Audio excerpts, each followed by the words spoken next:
আমার চ্যানেলে সবাইকে স্বাগত। আজ দেখাবো দুধ পুলি কিভাবে বানাতে হয় এবং অনেক টিপসও থাকবে। দুধ পুলি বানানোর জন্য আমি একটা নারকেল আগে কুড়ে নিয়েছি,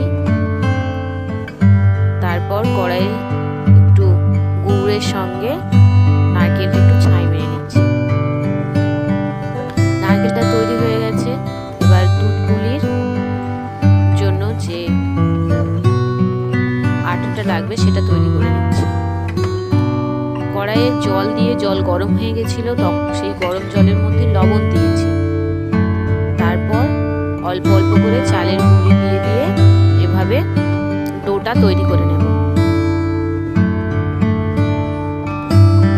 হয়ে গেছে, কড়াইয়ে নেড়ে নেড়ে ডোটা তৈরি হয়ে গেছে। এবার হাত দিয়ে সুন্দর করে মেখে নিতে হবে। নামিয়ে নিয়েছি একটা পাত্রের মধ্যে, হাত দিয়ে মাখতে হবে সুন্দর করে। মেখে নিয়ে অল্প অল্প করে নিয়ে ছোট ছোট লেচি কাটবো আর বাকিটা ঢাকা দিয়ে রেখে দেবো, তাহলে নরম থাকবে। আর সবটা অনেকটা যেহেতু, ওই জন্য আর যদি সবটা নিয়ে নিলে ঠান্ডা হয়ে গিয়ে ফেটে যাবে, ওই জন্য ঢাকা দিয়ে রেখে অল্প অল্প করে নিয়ে মেখে মাখবো আর লেচি কেটে নেব। এরকম ছোট ছোট করে কয়েকটা লেচি করে পিঠের শেপ দিয়ে নেব।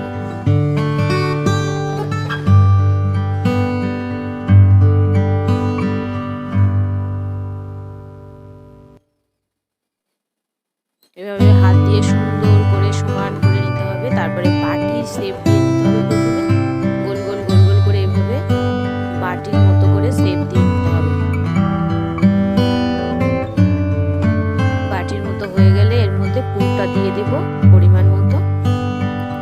পুরটা দিয়ে পিঠের শেপ দিয়ে নেব। অনেক রকম ডিজাইন করা যায়, যে যেমন পারবেন ডিজাইন করা যায়। এটা একটা ডিজাইন, এটা সবচেয়ে সহজ ডিজাইন, খুব তাড়াতাড়ি হয়ে যায় এটা।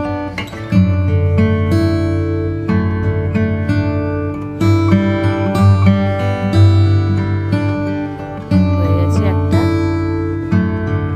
এভাবে একে একে সবগুলো পিঠের শেপ দিয়ে নেব।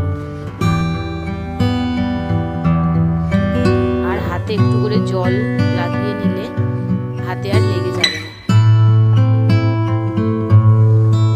খুব মসৃণ হবে ওটা যদি হাতে একটু সামান্য জল লাগিয়ে নিলে। বাটি রাখা যখন করা হবে হাতে একটু জল লাগিয়ে নিই, তাহলে খুব মসৃণ হবে।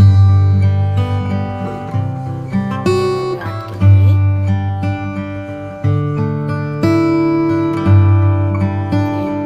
আরেকটা শেপ দিয়ে দিলাম।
রেখেছিলাম এর মধ্যে এলাচ গুঁড়োটা দিয়ে নিচ্ছি।